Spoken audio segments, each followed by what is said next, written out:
Right. How you doing? I'm Tom, and I play in theyve, and today I'm here to interview Yumi at 6. I'm going to be opening the floor up for some questions a little bit later, so if you have a think about what you'd like to ask them, please welcome to the stage Yumi at 6.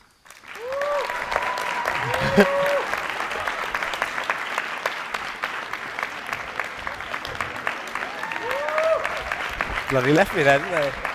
Boys. Hi, Tom. Hi. Right, Tom. How's it going? Good, mate. How are you?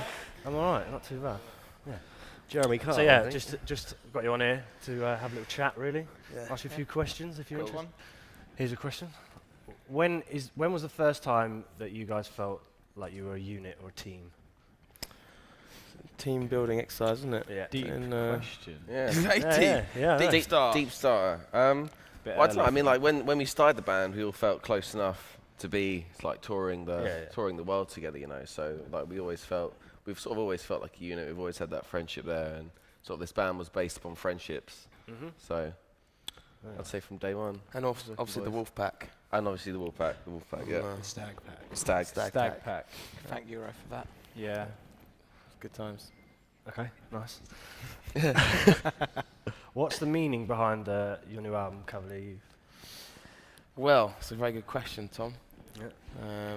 Thanks for asking. Thanks for Yeah, asking. nice question, Tom. Means a lot. Cavalier Youth, well, when we were recording in Los Angeles, California this summer, it was just, I think we were like the way the word Cavalier sounded, didn't we? Yeah. Once we got the thesaurus out and realised what it meant, And we were like, and the dictionary out to realise how to spell it. and then we rolled with that idea. But yeah, it just means, you know, carefree youth. And I think when we were recording, it was at a time where we felt very sort of, at ease and quite liberated from our new situation with our new management and new label and whatever. So we just felt good. Then we were living in a cool house, enjoying each other's company, Yeah. and that was that. We were pretty carefree, so it kind of summed up how we all felt at the moment and at that time. So what better than to call the album that, really? Yeah, perfect. If you could pick anyone, who would be your top 5 bands to tour with or play with? Not theyve. Yeah. There's this band at the moment anyone called but- theyve, and it's just a nightmare being Yeah. out with those guys. Yeah. No, probably theyve being one of them, one of the 5. Yeah. I'd say that would be thank you Foo very much. Fighters, wouldn't it? Foo Fighters, yeah. Foo Fighters. Can we pick people who are dead? Why not? Why not? Bob Marley. Bob Marley, Led Zeppelin, It'd Led be Zeppelin. original lineup. Yeah. That'd I'd be quite, cool. I'd quite like to go back in time as well and like be in a band back in the 70s when it Yeah. literally all was just like Better. just basically get wasted all the time and it didn't really matter. But now you sort of have to Rock and roll Not is be- kind of dying out a little bit, isn't it? So sort of Pop punk's not dead though. No, apparently that's punk not will dead. never No. die. exactly. It's all good. Is that 5 or is that 4? Arctic 4. Monkeys. Yeah, Arctic Monkeys, yeah, good Oh, choice. Good shout. Wrap that Monkeys would question be up. cool. There you go, nicely. Be quite a good tour, that. All 6 bands. That Yeah. would be Yeah. cool, wouldn't it? Bob Marley headline, obviously. Shame Obviously. it won't ever happen though, will it? No. After show party, Bob Or what with Marley. Bob Marley being dead? Yeah. So that won't happen. Exactly. But Hologram, they do that Hologram, hologram do- thing now, so maybe we, could, 2-pack. maybe we could go on tour with Bob Marley hologram. I mean, the question is, would you want to be a hologram? If we were to die, would we perform as holograms in Yeah. the future? Yeah, I would. Yeah, I mean, I'm Why probably not? up for I'm it. I'd be dead. up for that. I don't care. Then you live Yeah. forever. Yeah. then- Answering your own question from the song Are we going to live forever? Are we going to live forever? Yes, we are, as holograms. There you go. Technology at its finest. Check that one off the I list. saw a hologram. Maybe I think Apple are going to design our. What, next Yeah. iPhone? Yeah, Yeah. probably. Apple are going to do the holograms, I think. Nice. I saw. Have you ever seen a hologram performance thing? No. No. Terrible. Is it? I saw. Well, maybe we won't do it then. Terrible. Maybe we won't bother. Thanks for the heads up. I saw one where Alice Cooper. I don't know why I was watching Alice Cooper. But Yeah. Alice Cooper. What were you doing? Was there literally nothing else to do? He's still alive though, right? Is he not He's still just being alive? lazy. Yeah, He's yeah. just being Lazy. lazy. Late ticket, isn't Couldn't it? be. Can be bothered to play that day? Couldn't be bothered Just to show put up. the hologram on. yeah. Okay. Anyway. Tough crowd. Tough crowd. This is a personal question for me, really. What I really like the artwork to Cavalier Youth, and I just wondered what the concept behind that was. I think again, I think it all ties in with just the name of the album. You know, like we really like this image of We saw this photograph, didn't we, Yeah. that a Mexican lady took? Yeah, and we basically, we saw this amazing photograph, but there was a couple of things that we wanted to change about it. Particularly, we wanted it to feel a little bit more English, because obviously that's where we're from. So we almost were inspired by this photograph and recreated our own version of it, because we thought like the imagery really summed up Cavalier Youth. We wanted some slightly different colours that we were sort of seeing when we envisioned the album. It was a bit more colourful. We got permission there, didn't we?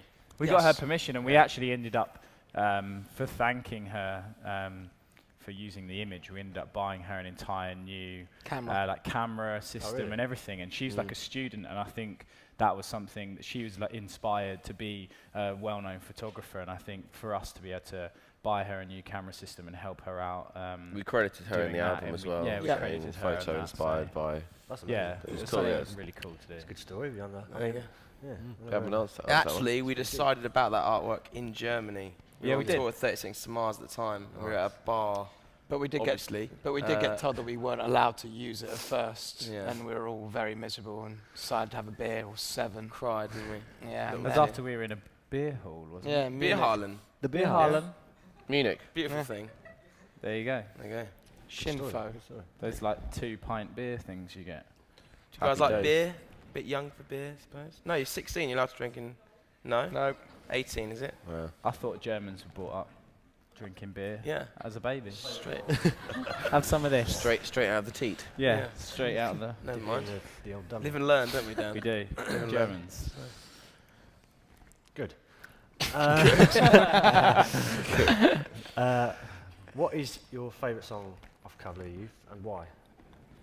Should we start with this Should little... we all do one each? Or- Yeah, sure, mate, go on. Mine is a song called Forgive and Forget. Yeah. It's kind of a bit of a departure to our normal sound or what we've done in the past. So for me, I kind of really like it because of that. And just really proud of the guitar sounds and the drum sounds and everything. It just sounds really good as a whole, I think. So I'm going to say that one. Yeah, I was actually going to say the exact same song. It's like a really sort of rhythm-driven song. It's really fun for me and Dan to play. It's like something that we'd never really written before. And it was like maybe a sort of challenge recording that song, so we didn't really know what we were going to do. So that's definitely my number one.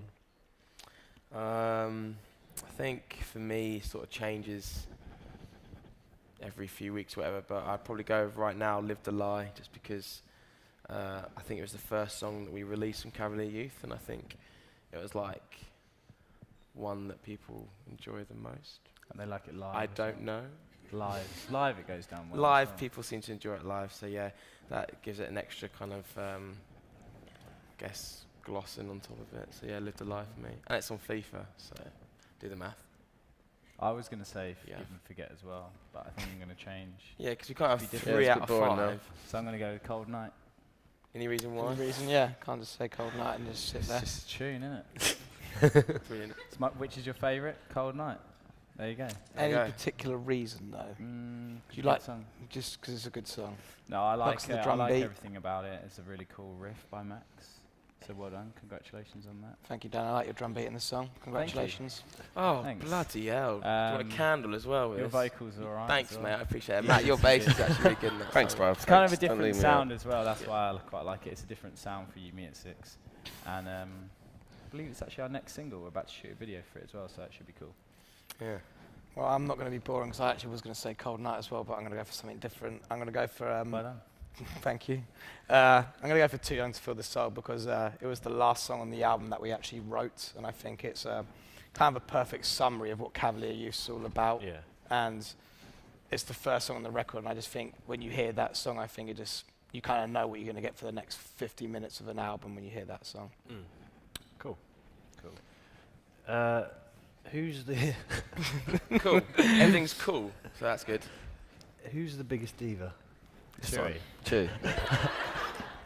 I'm Obviously. not actually a diva. Last night came swanning on the bus at God knows what time, Past your waking bedtime, everyone boy. up. It may have been our fault, Yeah. actually. that. All in bed. He was climbing into people's bunks, waking them up. Yeah. Screaming. That doesn't make me a Screaming, diva. shouting. That just means I'm a nice guy. It's just- No, it makes you an alcoholic. Just Has to have the bottle, the tops of the bottles of his water screwed off because he can't Yeah. doesn't like opening them. yeah. You're Hands huge in too Spain weak. as Got well, a aren't you? ponytail. I do have a ponytail. The ponytail is the selling point. Yeah. The USP. He did actually request that a hairdresser came on tour just to do his ponytail. Yeah, we shut that down. We said quickly. no. Yeah. So many made up. We're trying to keep him grounded. It's quite hard. Yeah. Don't get embarrassed. I'll I'll take the crown. I don't mind. I'll be the diva. Good. So there you go. Good. Did you enjoy recording Cavalier Youth and working with Neil Abraham? Yeah, it was a great experience, you know, to be honest with you, to work with somebody like Neil, who's worked with bands from Linkin Park and Fall Out Boy and Aerosmith. You know, I think it was a privilege for us to work with a great and high-end producer. I don't think we really understood a real producer's job until we met Neil and how hard he actually made us work for this record. And I think it was just when we were all in pre-pro, we were like, this is really hard work. But then when we finished pre-pro and started recording with Neil properly, it was just like having that beneficial factor of being like, our songs have improved massively from just doing the finer tweaks and getting us five to kind of sit there in a room together after an hour and a half, 2 hours of working parts out together. And just his like ethos of how he works, he made us very disciplined, you know, like something I don't think we had before. And I think we have it now.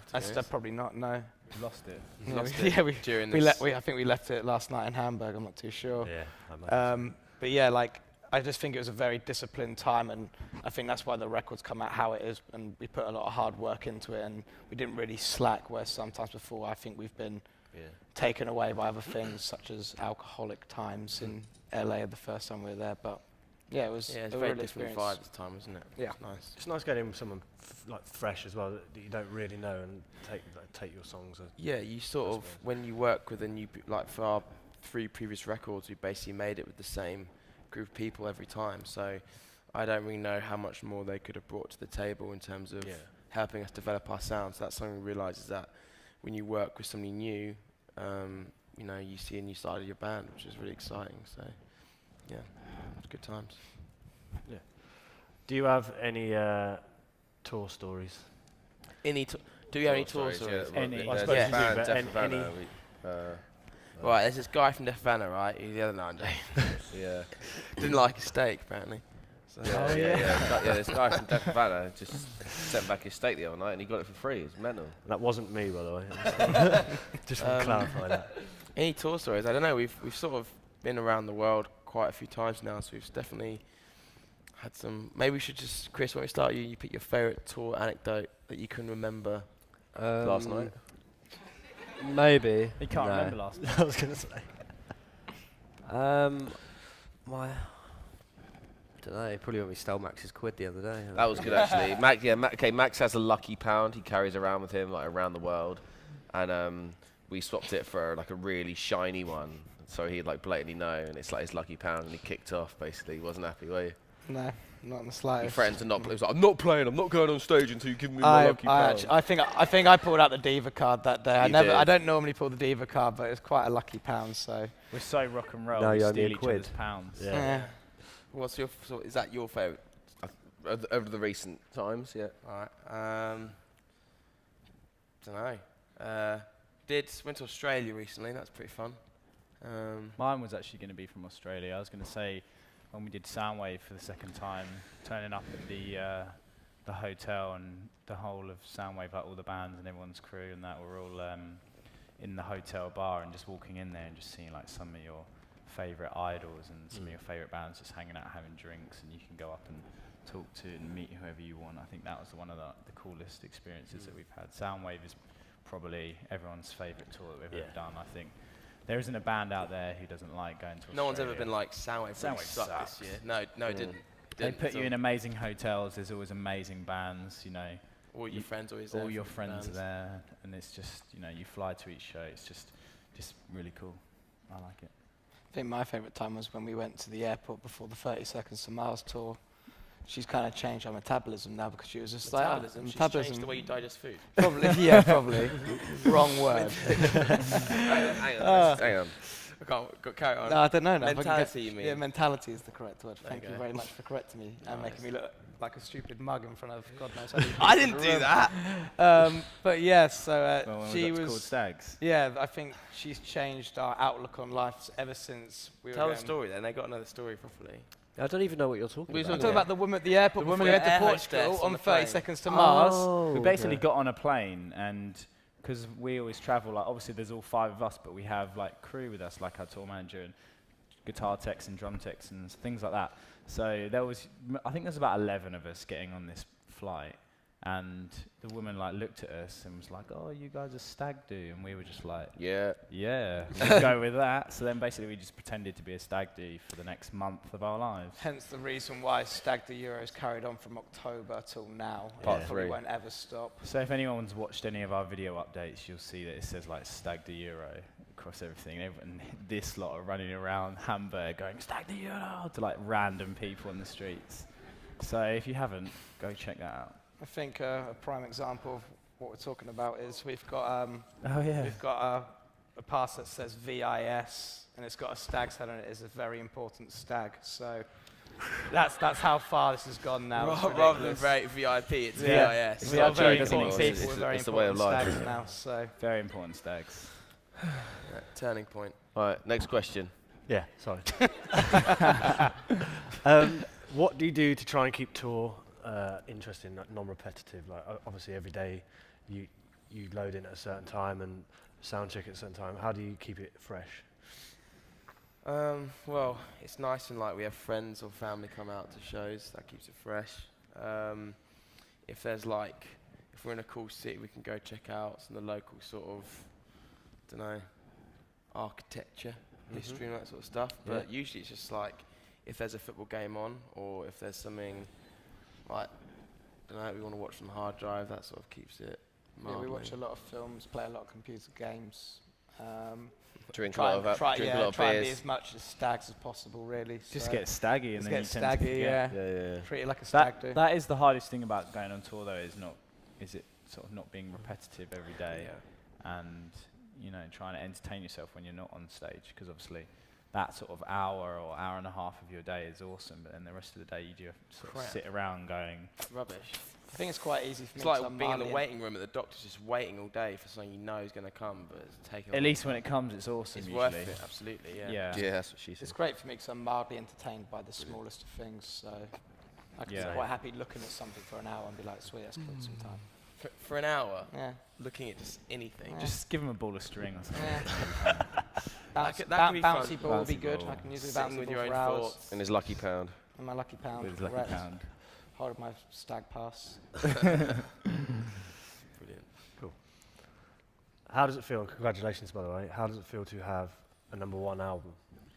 It's cool. I don't think I think I'd say it's Josh pretty nailed cool. it there. I don't think it's really any different. I think from when we woke up, it's just like, oh sweet, we've actually achieved it now. It's like after 8-9 years of being in a band, on our 4th album, like we finally got a #1. But I don't think it changes much for us as people. But I think for what we do as our career, and how much we love playing music, it's definitely given us more opportunities now to go and experience new things. So we've got a lot more TV performances, and we're getting a lot more radio play, I find, and there's a lot more people around the world actually listening to our band now. Yeah. So it's definitely opened the doorway a lot more for us. But as 100%, people, I don't think it's really changed us, as you can still see. It is like a career milestone as well. Like if you sort of the company we're keeping now in terms of especially like UK acts, like it's Muse, Arctic Monkeys, Biffy Clyro, Iron Maiden, like those are the sort of people that have #1 albums from the UK as well. So it's kind of cool to be part of that. But yeah, as Max said, I don't think it's just something for us to look back on, when we're older, and trying to explain to our kids or our grandkids that we weren't just like college dropouts. Like we're like, look, we did kind of do something kind of cool. Yeah, I describe it as like I was talking to my dad about it, and he was like, you've been doing this for 8 years now, you've finally done your apprenticeship, like you've finally got to that point where you've got a #1 album, so now you're actually doing your real work now. Yeah. 8-year apprenticeship. Yeah. Christ, that's a bit long, isn't A it? bit long, isn't it? 8-year That is a apprenticeship. stint, isn't it? That is a bit But I know long. exactly what you mean. Yeah. You've earned your stripes. You've earned your stripes, so now it's like time for us to kind of go out there and showcase Cavalier Youth and hopefully carry on for another 10-20 years. Yeah. It's also amazing to have a rock band #1 because the charts at the moment is full of tat. So, Amen. yeah. Dominated by, But I mean, that's the other thing is that I think overall it opens a door for not just ourselves but all of our mates who play in guitar rock bands as well, because I think on that sort of level people are. I think something that Alex Turner from Arctic Monkey said, a few weeks ago at the Brit Awards, that rock music goes through stages where it's sort of kind of under the radar and there's not too much going on, but it's always, you know, it's always something that's popular. And it's just nice when it does get that moment of, you know, accolades or whatever. It's never going to die out, is it really? No. Something like something about sludge. Yeah. Powers through the sludge. Through the sludge. But it's not going to be like, I don't know, dubstep. No, even if people like dubstep or whatever, you ain't gonna listen to that in 10 years' time. Yeah, it's like if it came, it's gone. See you later. It's real. It was cool musicians playing real instruments live to people who feed off that energy, and I don't think you can really beat a vibe at a rock show. It's just like one of the kind feeling, isn't it? Or maybe a Miley Cyrus show. They're pretty. That's definitely once in a lifetime. I'm joking. There's no vibe there whatsoever. Bangers. No comment. Never been there. Max, you don't like Miley Cyrus? No comment. No comment. I really like it. Please, Thomas. Hurry up. I was just going to elaborate on Miley Cyrus for a bit if you want to move on. Who are your musical influences? Where do you get your... Individually, who are our musical musical influences? Where do you get your mojo I just can't stop looking at the fact that you've got static. You do have very static hair. I've been looking at that for some time. It's pretty mental, I'm not going to lie. The stage is really static. I've wanted to talk about that for a while, actually. It's just going like it's still... Give it a bit of that, mate. It's brilliant. There you go. That might be even making it worse. That's all right now. It's sorted. Yeah, musical influences. What do you mean, like reasons why people like? Why we play music. What got you into playing guitar, for example? Kurt Cobain, Nirvana, Nevermind. I remember the first time I got that album at Christmas. I put it in my CD player or my CD Walkman at the time, and just Smells Like Teen Spirit comes on. I think it was just like an anthem for rock music that changed the course of history of music almost, and how people write and listen to music, you know. So for me, it was kind of like instantly there. I wanted to play guitar, and still to this day, trying to play guitar. So you do a good job, mate. Trying to. You're right. Yeah. What about you, boy? Well, me, probably growing up, my dad used to just put on rock bands in the car, whether it was Pink Floyd or Led Zeppelin or Chili Peppers, things like that. And that was my first introduction into sort of rock music, rather than getting in my mum's car and her having the radio on and it just being Britney Spears or whatever, which I also loved. But this is the first sort of introduction into like real guitars and drums and stuff like that, and then I instantly wanted to be in a band. Basically, I once asked for band members for Christmas when I was younger. Asked for band members? I asked my mum and dad, it's like, I want to be in a band so bad, I want some band mates for Christmas. Well, she delivered. A few years later. She delivered. A few years later, there you go. Now I'm stuck with this lot. Stuck? Unbelievable, Jeff. I'd probably go with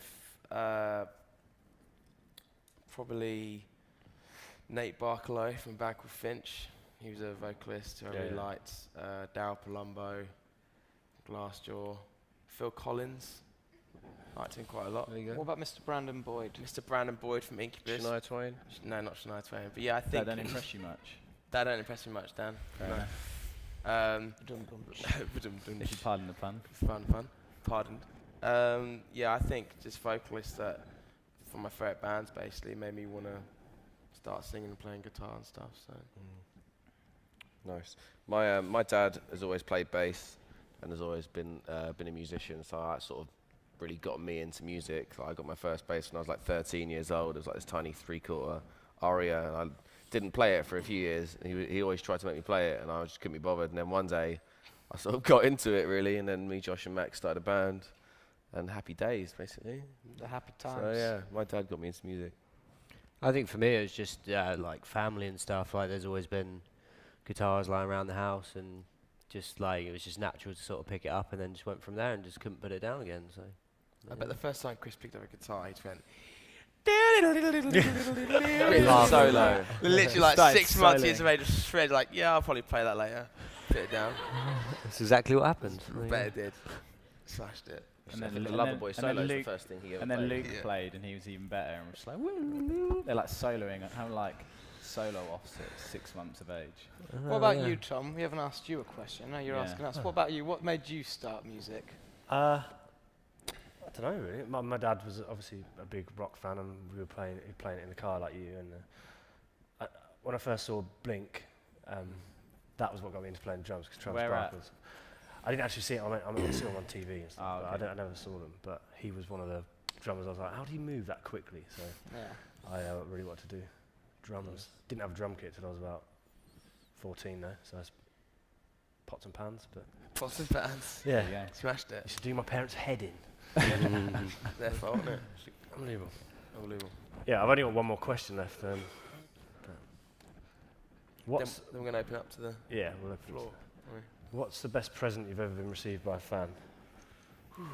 I got a remote control helicopter once. That was pretty Did good. Yeah. That's Well, actually we all got it, and I that's took pretty it. But I it was alright. believe I gave it to Chris Miller because he loves a remote-controlled helicopter. Yeah? Him and Matt have this obsession for like toys. Mm. Always on tour, they'll go and buy a toy that they'll play with for days upon end. Toys That's and pretty sweets. decent. Toys and sweets, yeah. That I like really, toys and sweets. that's- We've had some fans that have made us really cool, like books, things like that, sort of huge books. I've got a couple. I just moved house, so I ended up emptying out. I just used to get home from tour and I used to throw it all under my bed in these shoe boxes, and then I had to go through it all recently when I moved.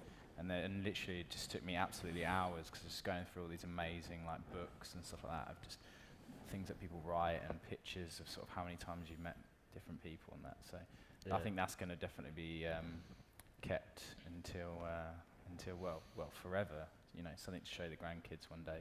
As Josh said, we weren't just college dropouts. You know, so I think just whatever, basically. I think, without sounding corny, I think when people come to our show, that's the greatest gift of all. wow. Hey? I'm just gonna throw. Hang on. I meant in the form of the ticket that you buy, the merchandise you buy. That's the greatest gift you give to us. No, don't. No. I actually got a chef's apron. I always post about cooking, and I got a chef's apron that said Did you? like Flint King Town. of the kitchen. Amazing. So that's pretty good. I genuinely wear it. So Yeah, Not bad. we get some cool stuff. pretty good one. No one's ever bought me one. Ever. Couldn't tell you. Couldn't tell us. No, Why is it secret? Top secret. no, it's just not that. It's not as good as what you got. Oh. Go on, you got to say. Well, I thought it was quite good that somebody got me a McDonald's apple pie once. Which to me made me quite happy at the time because I was craving a McDonald's apple The pie. key to Max's heart, buy him a Mackie D's apple pie. Yes, You know how many of those you're going to get later now? probably tons. It's going to be. I'm probably going to hate them later now. Yeah. I'll help Please you don't out. get me an apple pie later. I'll have a few. You can have a few. Yeah, I know how much you like them. Right, I think that's it for my questions. I'm going to open the floor now for some questions from the audience. Please wait for the microphone to come round before you start asking the question, otherwise we won't be able to hear you. So, who's got a question then? Yeah? This lady here? So my question is now, after being in a band like for a long time, do you still like get on each other's nerves or fight and stuff like that? Oh, we know how to wind each other up in course. seconds. We do it on purpose, though. We wind each other up on purpose to keep every day exciting. AKA the reason why they stole my lucky pound the other day because they knew it would bring them entertainment for at least 45 minutes, and it went on for longer than that. We so. probably still argue annoying. less now, actually, as a band. We're probably more friends We now. just aren't join in together to moan about other people that have annoyed us. Yeah, we Outside of us five. Or we join up to wind one person up, which is normally me, because it apparently brings great joy to these guys. So There you go. Nice. But yeah, okay, I guess we probably pick on Max quite Yeah, a lot. no.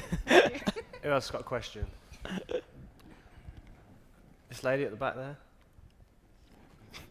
she was I waving thought her you hand were at the you. So question she's like, oh, picker me? as well. It's Yeah. good that. Hello. Hello. Hi. Okay, my question is, was there like a particular moment when you knew that you want to do music as a real job, or did it just like develop that way? Yeah, I don't think we ever sort of even assumed it was going to be a real job sort of thing. Like even when we started going on tour and making a bit of money, we also had part-time jobs at home, and we never really thought it was going to be a real job. So the day it sort of became a real job, we think almost they didn't really know left it was going to be a college. real job. Yeah, but I never thought it was actually going to be I like. think a proper for me- thing. I kind of felt it had to be because Yeah. I left college a year early. So it's like if the band didn't work out, I was Yeah, I was. fucked. I was going to say, I think it was. In the doghouse. I think it was when we first released Take Off Your Colours in the UK, and we did a UK tour around that, and we headlined a place called the London Astoria. And I think for me, that was like quite a big turning point, 'cause that was the venue I used to go to when I was younger, going to see all my favourite bands from My Chemical Romance to Newfound Glory, Finch, like, etc. and so forth. And the minute we headlined there and saw that, I was like, oh, this is actually pretty real then. We're doing this now quite a lot, so maybe I should think about doing this full time. Thank you. We basically just didn't have enough time for real jobs. No. Getting by on £3 a week. Working at Sainsbury's. Yeah. Anyone else got any questions? Yeah, lady at the back. Oh, we got one here on the left. Oh, sorry. You skipped out, Tom. Here we Hello. go. What would you do if you weren't in a band? Now. Professional footballer. But I think you actually have to be good at football to be paid to do it, so probably not. I'd be the mascot. Probably. Ball boy. Ball boy, yeah, I'd be the ball boy. Which don't get paid, so not a real job. Well, then I'd probably be living off my mum and dad, being the you ball go. boy. There you somewhere. go. I don't know. Yeah, I don't know. I have no idea what we were doing. There was no fallback plan. There was no plan B. So. And there isn't one now either. So I don't know what's going to happen next. I think it's just something that's part of life. generally in music, to be honest with you. I think we've all got different passions in different areas of music that I think the reason why we're so lucky to be in the band, first place, is that we all had a mutual love for music, but we were quite lucky that we fell into the time and the placing of it. So if it wasn't for playing music, it'd be if it was something in production side of music or songwriting. I think that's where I'd be. Cool. And Happy days. Yeah. This lady here? She's keen. Hi. Back in 2011, you were touring with small bands like Canterbury and the Marines. And then in last November, you were touring with a huge band like 30 Seconds to Mars. What's the main difference when touring with small bands like the guys back in 2011 and then with a huge band like 30 Seconds to Mars? And would you say you prefer touring with the lads or with the huge band like Jared and Shannon? We prefer playing with the Stags, don't we? I think they're just different. Very different all just different. experiences. I think, you know, when we tour with our friends that we've already known before going on the road with them, it's sort of like we're doing with Def Van, like we already know them, already friends with them, so sort of slot straight into it day one.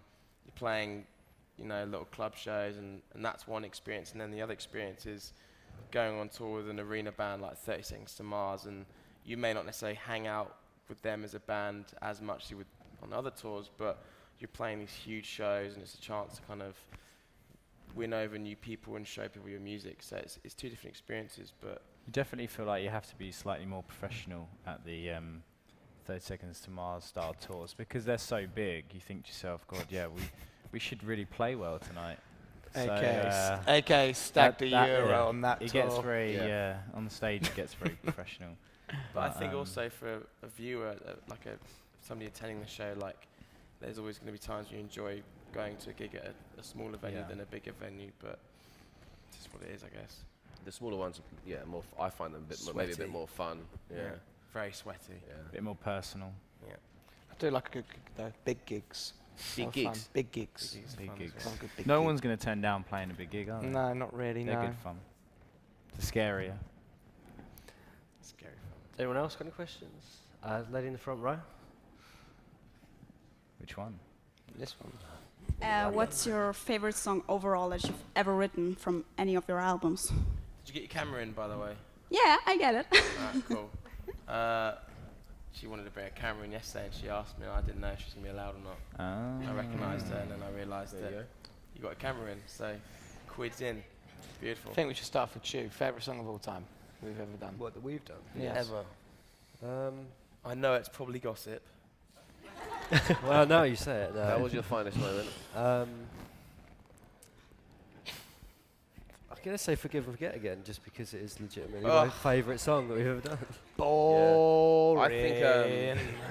Well, I can't say it's my favourite song on the new album and then say it's not my favourite song. You see what I mean? It's true. I think one of the best songs we've ever written is a song called Crash off one of our older albums. I just think it's like a really good song that never got given the time of day because our label at the time were absolute morons and almost just didn't care. So I think that's one of our favourite songs we've ever written. Yeah, that was a big moment then. It's like therapy. Yeah. Say how you really feel, Mr. Barnes. Say how you really feel. Don't know. I like maybe Underdog, I think, because when we play that song live, people seem to just, it's like, we could be playing the worst show of all time, but we'll play Underdog and it's like everyone just switches and suddenly goes crazy and loses all their inhibition, just has fun, and that for me is the most sort of rewarding part of the set, is playing a song and seeing people really enjoy it like that, so probably Underdog. Cool. Dan? I'm going to go with...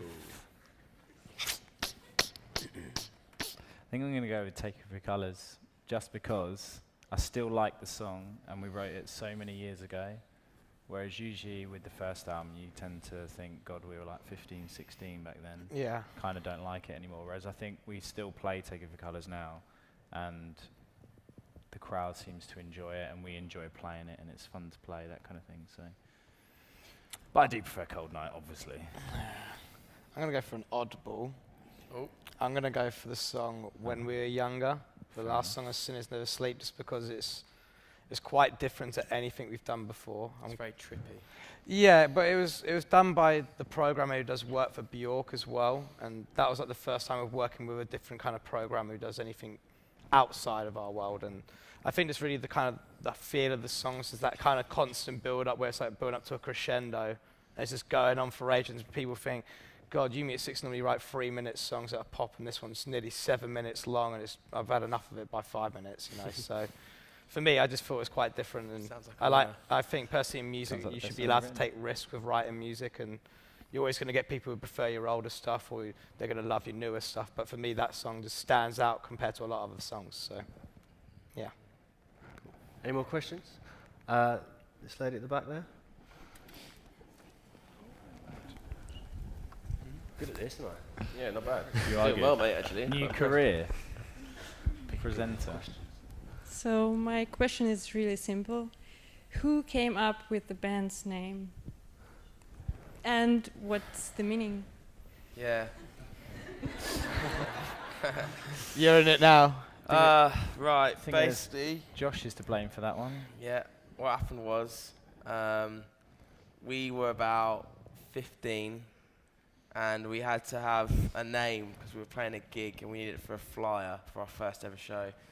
And so I just got weird. You know what I was getting at? That was this. I think this is this woman's cam down the front. She's just trying to take a photo. It sounded like Zelda. for him up. Sorry. Yeah. And basically, we needed a name. And I used to say to Max when we go out on a Friday night, you meet at 6. It's like an abbreviation for our plans before we'd go out. And then we thought that we'd change it when we came up with something better. We didn't. And then 8 years later, we've still got it. Do you remember that logo we had as well that Pete Wontetley did? It was like that the man and the woman logo that we put on the first ever set list we ever did. Do you know? I've got it on my laptop. You got it on your laptop? Yeah, please. It's a classic logo. Yeah. It's not like the VI, is it? No. So I'm to blame, basically. Long story short. All that. Cool. We've got time for one more. So, this lady here, second row. Hi. If you could meet one artist, dead or alive, who would it be? Meet one artist who's dead or alive. Be a bit awkward if they were dead, though, wouldn't it? Don't know if I have much to say back. No. Be a very one-sided conversation. It'd be a bit cold, wouldn't it? I think I'd quite like to meet Chris Martin from Coldplay. So I reckon he knows a thing or two about life as well as music. Him or Drake. Yeah, it's good. I'd like to party with Drake. I'd like to rap with Drake. I can't rap. I'd like for him to rap at me whilst I listen. Battle.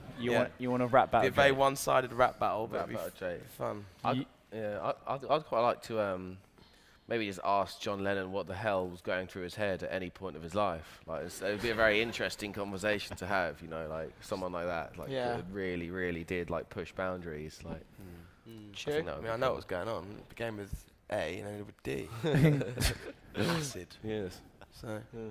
But you probably worked though, didn't it? Got a lot of good things to say. Yeah, exactly.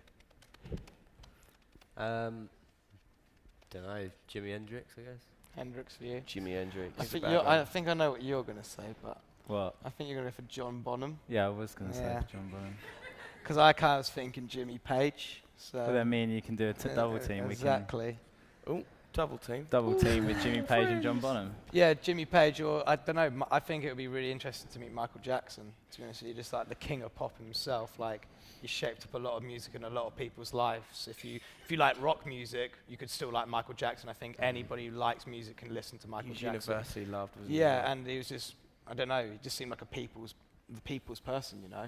Seemed Probably very the down greatest to earth. artist ever. Yeah, you know, there's not going to be any artist like him ever again, you know, which is sad to say, but yeah, I'll go for Jimmy Page or Michael. Maybe Jay-Z. Ooh, pick 2, did you? Oh, you picked 2 as well. Everyone's picking 2. Jay-Z. Well, you could get John Lennon, dead, Paul McCartney, alive, and go, right, discuss. Sandwich. Let's just talk about what happens. Go from there. So Jimmy Page, it's a sandwich with Matt Barnes in the middle, isn't it? Sounds good. Matt Barnes sandwich. Fun day. You're the filling to their sandwich. Ooh. Cool. So, there you go. Very meaty sandwich. Thank you very much for everyone for their questions, and thank you for letting me be a terrible host. No, you're great, mate. You were quite fantastic. well. I personally want to congratulate you. Should we have a round to call the album that, really? Yeah, perfect. If you could pick anyone, who would be your top 5 bands to tour with or play with? not Def Havana. No. There's this band at the moment called Def Havana, and it's just a nightmare being out with those guys. Probably Def Havana being one of them, one of the 5. Yeah. I'd say that would be Foo Fighters, wouldn't it? Foo Fighters, yeah. Foo Fighters. Can we pick people who are dead? Why not? Why not? Bob Marley. Bob Marley, Led Zeppelin. It'd be fun. Original lineup. Yeah. I'd quite like to go back in time as well and like be in a band back in the 70s when it literally all was just like better. just basically get wasted all the time and it didn't really matter. But now you sort of have to rock and roll. Not be kind of dying out a little bit, isn't it? So sort of. Pop punk's not dead though.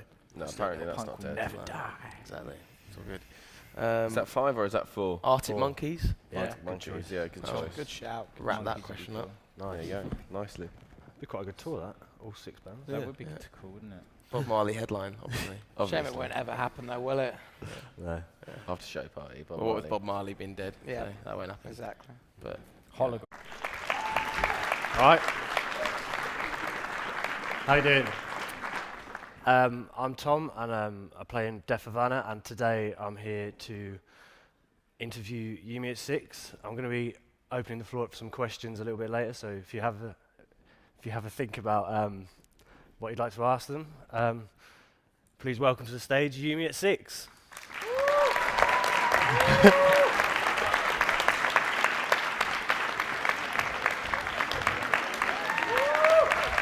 Bloody left me there, didn't they? Boys. Hi Tom. Hi. Right, Tom. How's it going? Good mate. How are you? I'm all right, not too bad. Jeremy Carr. So yeah, just got you on here to have a little chat, really. Yeah. Ask you a few questions if you're Cool interested. Here's a question: When was the first time that you guys felt like you were a unit or a team? Team building exercise, isn't it? Yeah. Deep question. Yeah. Deep starter. Deep starter.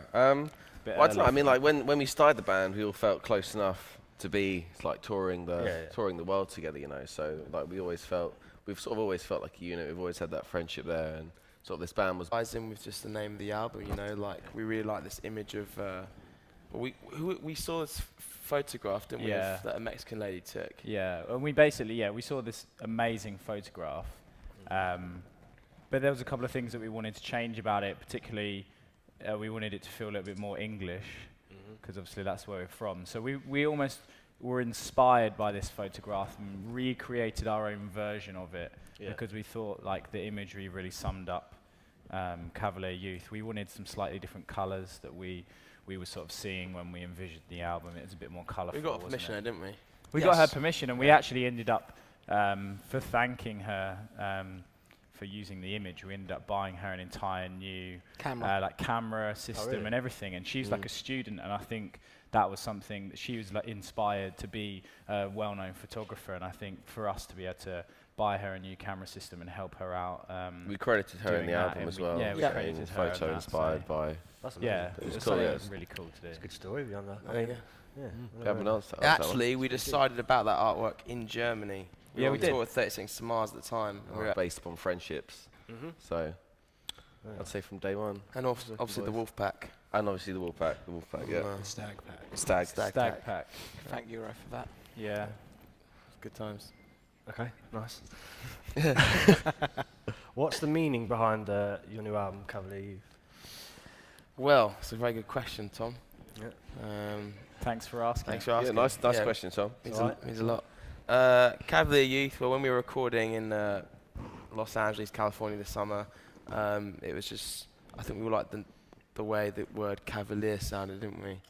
Yeah. Once we got the thesaurus out and realised what it meant, and the dictionary out to realise how to spell it. And then we rolled with that idea.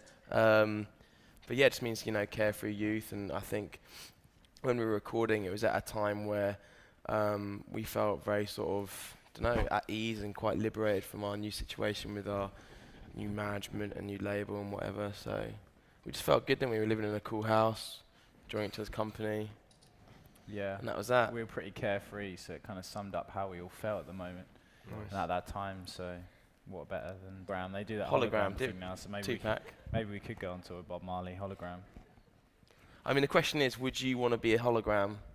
If we were to die, would we perform as holograms in the future? Yeah. I would. Yeah, I mean, why not? I'm dead. Up for that. I don't care. Then you live forever. Yeah. Answering your own question from the song. Are we going to live forever? Are we going to live forever? Yes, we are, as holograms.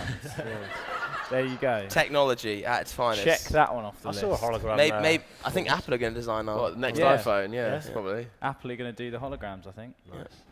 Have you ever seen a hologram performance thing? No. Terrible. Is it? Maybe we won't do it then. Terrible. Maybe we won't bother. Thanks for the heads up. I saw one where Alice Cooper. I don't know why I was watching Alice Cooper. Yeah. Alice Cooper. What were you doing? Was there literally nothing else to do? He's still alive though, right? Is he not He's still being alive? lazy. He's being lazy. Couldn't be bothered to play that day. Just put the hologram on. Yeah. Okay. Tough crowd. Good. Tough crowd. This is a personal question for me, really. I really like the artwork to Cavalier Youth, and I just wondered what the concept behind that was. I think again, it will tie